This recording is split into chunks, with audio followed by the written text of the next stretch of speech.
Assalamualaikum warahmatullahi wabarakatuh. Alhamdulillahirabbil alamin. Alhamdulillahilladzi khalaqas samawati wal arda wa ja'alad dhulumati wan nur.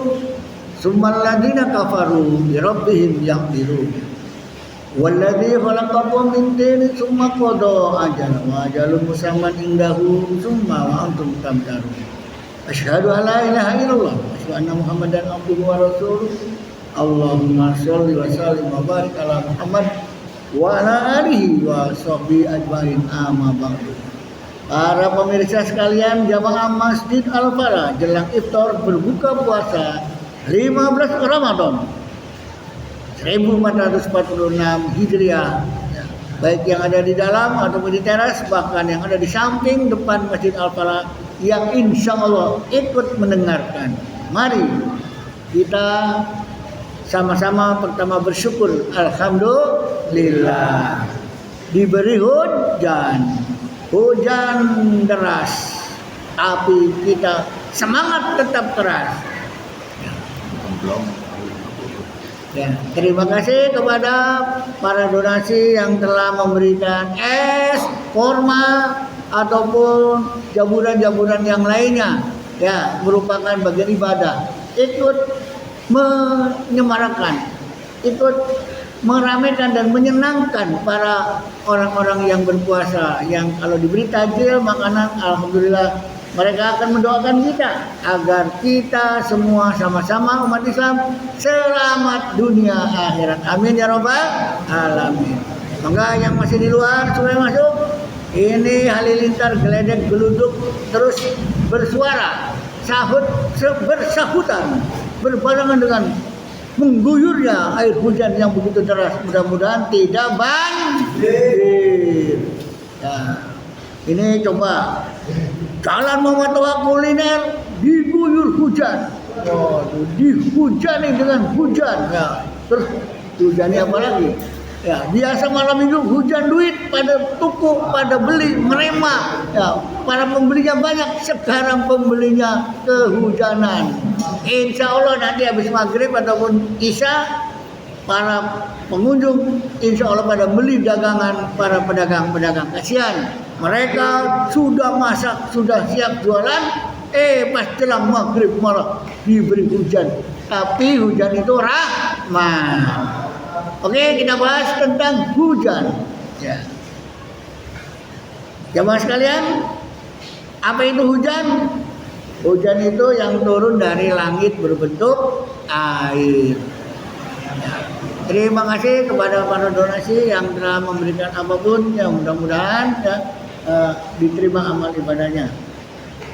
Yang kita lanjut, pada hakikatnya manusia itu ya diberi akal pikiran dan sebagainya. Kalaupun diberi hujan harus bersyukur.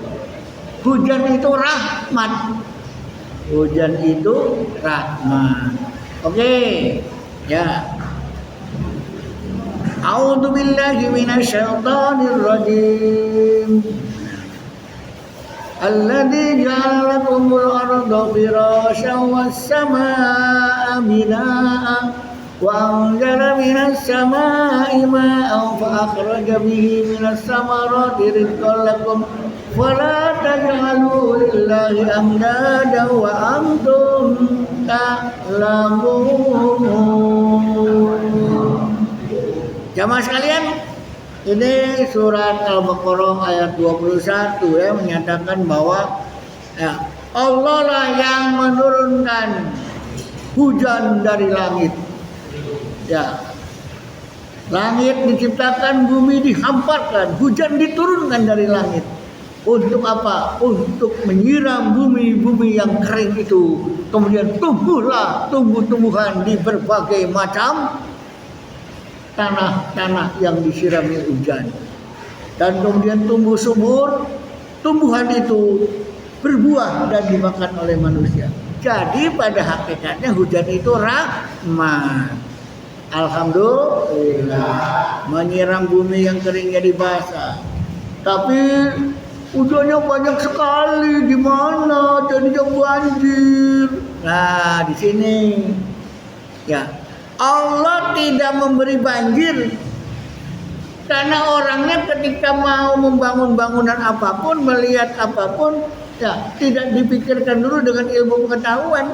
Orang daerah rawa-rawa biasa tempat genangan air hujan, ditanamin rumah, perumahan, perunas, gedung-gedung, pabrik-pabrik. Ya jadi airnya biasanya di situ ngumpul, banyak rumah, banyak pabrik, banyak bangunan, ada jalan tol juga di tanggul, akhirnya banjir. Ketika musim hujan, di sana banjir, di sini banjir. Ya, alhamdulillah di Cirebon yang banjir tidak semua, sebagian. Ya, tapi juga kita merasakan, ya, kita merasakan bagaimana teman-teman saudara kita penduduk yang rumahnya lebak, rumahnya cekong, tanahnya rada jorok, kemudian air hujan yang nggak bisa keluar ke kali, kalinya meluap, kemudian solokannya dialiri airan dari kali, solokannya kebek jadi banjir, air dari langitnya turun. Nah itu. Jadi sebetulnya hujan banjir itu memang kalau kita mau membangun apapun jangan di daerah banjir. Ya, akhirnya kebanjiran, yang tadinya nggak kebanjiran ikut kebanjiran sebab airnya tadinya di daerah situ banyak bangunan, banyak gedung, banyak apa, akhirnya merembet mengalir ke daerah lain yang lebih rendah. Jadi yang biasa nggak banjir jadi banjir, banjir lagi, bingung mengatasinya, jadi preven ke musim hujan. Nah itu gubernur kita merantas itu semua bangunan di atas bukit di Bogor, sekian hektar dibangun bangun-bangunan tempat untuk hiburan dan sebagainya, bongkar, tanami lagi pohon biar jadi hutan. Kenapa? Akibat banyak gedung-gedung di atas gunung, jadi gunungnya gundul, tidak nyerap air tanah hujan, mengalir ke laut, ke kali, kalinya lewat terus menuju perumahan sampai ujungnya ke Jakarta kebanjiran, Bekasi kebanjiran. Kata Pak Gubernur, ini gara-gara orang Jakarta bikin bangunan tempat-tempat hiburan di atas gunung, di atas puncak di Bogor. Jadinya begitu kata Pak Dedinya ya. Iya, barang kalau liburan nih orang Jakarta ya pada ke puncak semua, mereka punya villa semua. Wah, bukan satu dua orang untuk mobil macet panjang sekali. Mereka orang Jakarta mandi di sana, kencing di sana. Berapa ratus ribu orang Jakarta ke sana semua, nginep di villa di sana, kencing semua, mandi semua, airnya lari ke sungai, sungainya penuh. Gara-gara orangnya pada mandi di sana, pada kencing di sana lewat kalinya ke Jakarta. Jadi ya begitu. Ya, akhirnya diputuskan oleh gubernur bongkar ini bangunan-bangunan yang menyalahi aturan. Ini bukan untuk daerah gedung-gedung, ini untuk daerah resapan air dan penghijauan, dilarang bangun. Di sini harus ditanam tanaman yang itu. Berarti membangun itu jangan sembarangan. Jangan asal izin bangunan, kemudian dikasih izin, tanda tangan, bangun selesai.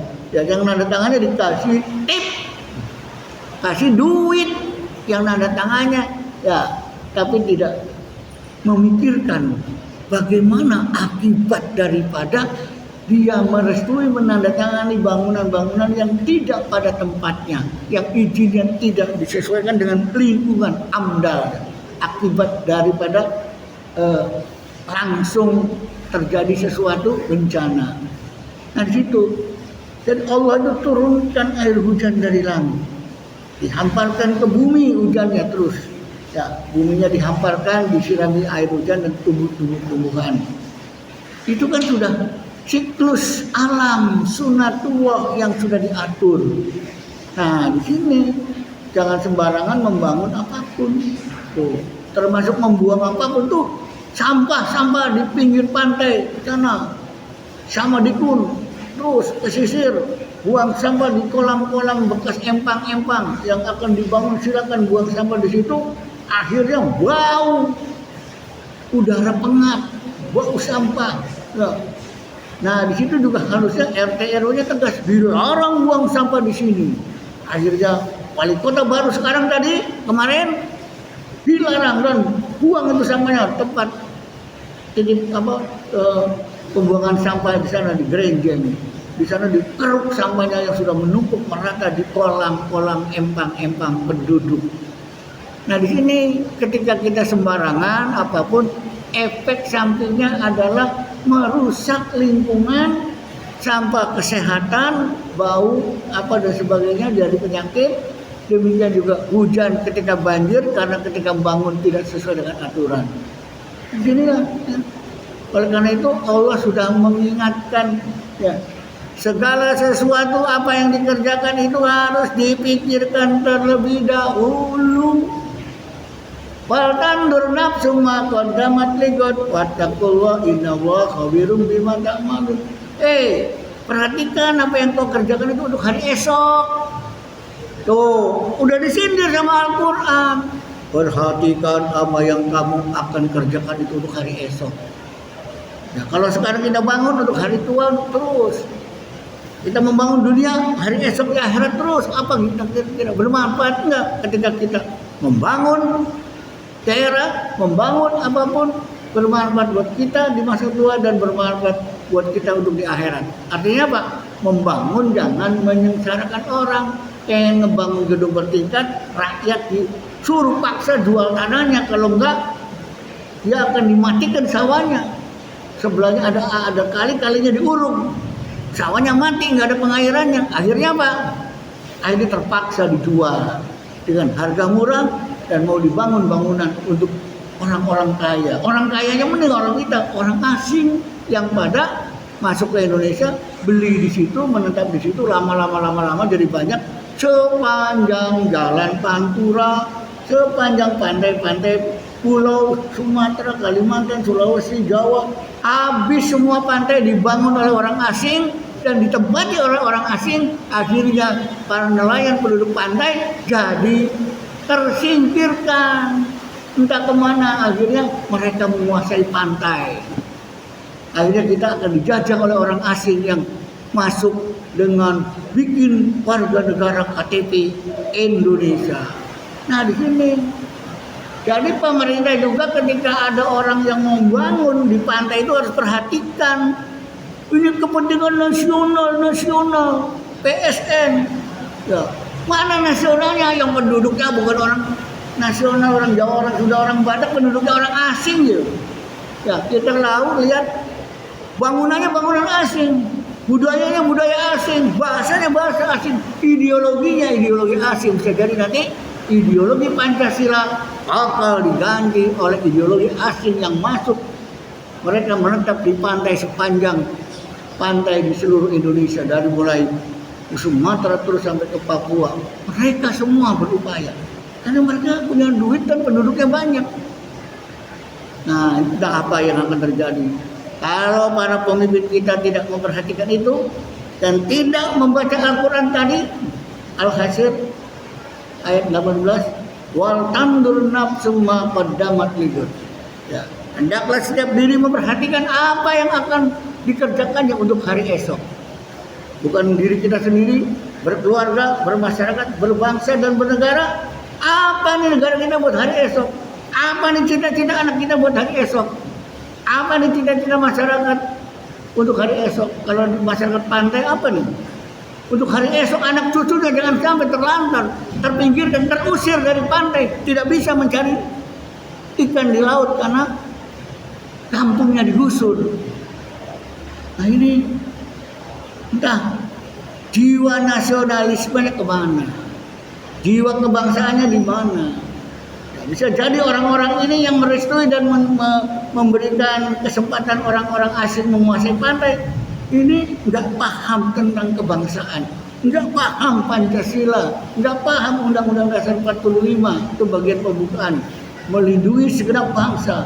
Jadi rakyat yang ada di mana saja harus dilindungi, apalagi rakyat yang ada di pesisir pantai terusir oleh orang-orang asing. Ya, akhirnya entah gimana, entah kapan Kapan ingin merubah pola pemimpin-pemimpin itu menjadi pemimpin yang bela negara, yang memiliki wawasan kebangsaan. Wah, ini gara-gara hujan kita bicara macam-macam ya. Karena hujan ini rahmat. Ya, adem. Ketika kita gerah disiram dengan air hujan, enak. Ya. Terus kalau hati kita panas, hati kita tanpa petunjuk, hati kita gersang, disiram sama apa? Disiram dengan nilai-nilai spiritual. Jiwa kebangsaan kita nggak punya. Ya. Malah kita lebih cenderung kepada ugal-ugalan, tidak meyakini bagaimana kehidupan berbangsa dan bernegara. Ya harus diingat kembali, disiram dengan ideologi Pancasila yang benar, supaya berjiwa Pancasilais, berjiwa kebangsaan, berjiwa nasionalis. Ada berjiwanya berjiwa duit ya. Kalau nggak ada duit ya gimana? Begitu. Jadi jamaah sekalian, mari ya dengan adanya air hujan ini mudah-mudahan menjadi rahmat. Ya, hujan membasahi bumi yang kering jadi subur. Hati kita yang kering, yang gersang, hati kita yang penuh dengan gundah gulana, ya, was-was dan gelisah. Obatnya adalah siraman, ya, siraman rohani. Ya, bagaikan air hujan yang menyirami bumi. Hati yang gersang disiram dengan Al-Quran, dengan hidayah, dengan petunjuk dari Allah, sehingga akan menjadi orang-orang yang lebih tenang, damai. Itulah air hujan. Ya. Jangan sampai ya kita ini kemudian melihat hujan biasa-biasa saja. Silakan melihat hujan, dipikirkan. Apalah takilun, apalah yatadabbarun. Pikirin tuh hujan. Oh, dari Allah. Oh begitu, oh turun, oh basah, oh banjir. Kenapa banjir? Mikir. Ya. Begitu. Jadi kalau musim hujan, pedagang juga bikin, kalau dagang es terus kurang enak nih. Walaupun ada yang beli waktu hujan, tambah nih, apa nih? Wedang bandrek, wedang bajigur yang hangat-hangat. Biar teman-teman pada marek, pada kumpul ke batur, pada beli, biar dagangannya ya subur, lebur, habis ya. Jadi laku semua, bersyukur. Ya. Begitu. Jadi semua apapun yang terjadi di alam ini menjadi sebuah pola pikiran bagi kita orang-orang yang beriman. Cari Al-Quran. Apa nih Al-Quran? Ada apa ini? Cari ayat di Quran. Oh hujan, cari ayat hujan. Nah, nanti ada lagi cari. Waduh, ada geledek halilintar. Ada nggak di Quran ayat halilintar? Kan begitu. Oh, ada musim apa nih? Musim angin puting beliung. Ada nggak nih di Quran masalah angin? Nah, itu sampai-sampai ada berita Los Angeles, ada burung yang terbang mengeluarkan api. Di Quran lihat ada. Kan hebat ya, mau apa lagi ya, di Quran serba ada. Jadi ada orang yang nggak percaya sama Al-Quran, silakan. Sok hebat, sok cerdas mengkritisi Al-Quran, silakan. Lebih hebat Al-Quran atau lebih ente sebagai punya otak pikiran, Anda terbatas pikirannya. Quran itu berlaku sampai nanti kiamat. Apapun persoalannya akan ada, bisa diselesaikan secara ada di dalam Al-Quran. Tuh begitu. Salah satu contoh ya. Salah satu contoh bagaimana ini orang ya menyelesaikan secara Islami. Ya. Seorang dokter di Amerika ya, dia sulit, ada dua ibu-ibu emak-emak melahirkan. Yang satu laki-laki, satu perempuan, tapi ketukar. Punya siapa ini? Ini ngaku anak saya pengen laki-laki. Ini laki-laki, yang perempuan tidak diurus. Dua ibu ini rebutan anak laki-laki. Rumah sakitnya kan gender. Waktu itu memang ketukar lah. Barangkali maklum lah, namanya manusia ya, perawat-perawatnya. Wah, pimpinan rumah sakit, dokter kandungannya repot ini, gimana ini menyelesaikannya. Coba-coba Dia pernah ikut seminar dokter kandungan sedunia, kenal dengan dokter Saudi Arabia yang hebat, ya, yang menguasai Islam. Akhirnya nelpon, dokter, nih saya mau tanya nih, ada apa? Ini ada kasus nih, bayi laki-laki rebutan, 2 emak-emak nih. Waduh, sampai bertengkar. Mau tes DNA lama, sekarang harus pada keluar rumah sakit, dibawa pulang, anaknya gimana nih? Kata dokter Saudi, gampang. Gampang bagaimana? Tenang deh, jawab gampang. Ya gampang gimana, kita lagi keder mungkin gampang. Nih, suruh emak-emak itu duduk, kasihkan anak laki-lakinya. Terus gimana? Suruh nyusui. Anak laki-laki bayinya suruh nyusui, emak 1, emak 2. Terus bagaimana? Ya sok aja dulu. Amati gimana? Si anak ini ketika menyusu ibunya, dok nanti laporan lagi. Ternyata yang emak yang 1 klenyot, ngedotnya enak-enak belenak, asem mungkin ya, atau belenak pahang gitu ya. Ya, barang emak 1-nya dikasih langsung wah solot gitu. Akhirnya cerita, dok ini saya amati kalau sama emak yang ini si bayi tuh lemot gak bersemangat nyusunya, tapi sama emak yang 1 wah sorot bisa. Nah itu ibunya. Loh kok gampang sekali nih? Ya gampang, Quran sudah menjelaskan. Laki-laki itu 2 kali lipat bagian warisan. Jadi ketika laki-laki itu tenaganya solot, kenceng apa, itu tandanya laki-laki, itulah ibunya. Oh iya tak? Iya. Ayat warisan 1/2 perempuan laki-laki dijadikan standar untuk memilih ibu yang dikandungnya oleh si bayi itu. Akhirnya putuskan, ini bukan anakmu, ini anakmu, bawa silakan. Kaget dulu. Ente kan tadi nyusunya beli solot. Kalau sama ibu ini kan bayi ini solot nyusunya, ya ngenyotnya kenceng gitu ya. Kalau bapak-bapak ngenyotnya beda lagi ya. Itu. Nah disitulah ya akhirnya ketahuan mana menurut Al-Quran, menurut Islam bahwa untuk pengetahuan itu yang nggak ada di dunia kedokteran, nggak ada. Jadi harus yakin bahwa Al-Quran itu adalah kitab Al-Quran, hudan petunjuk manusia. Demikian kurang lebihnya. Mudah-mudahan ya jamaah sekalian, waktu hujan walaupun hujan semua juga masih tetap hadir, ada semangat tuh, ada gambarnya, silakan tuh ya. Mudah-mudahan ini sebagai kenangan bahwa bapak-bapak, saudara-saudara sekalian semangat mendatangi majelis taklim jelang buka puasa kultum. Semoga Allah memberikan hidayah, kekuatan iman, semangat dalam hidup melaksanakan Islam. Demikian kurang lebihnya, mohon maaf. Assalamualaikum warahmatullahi wabarakatuh.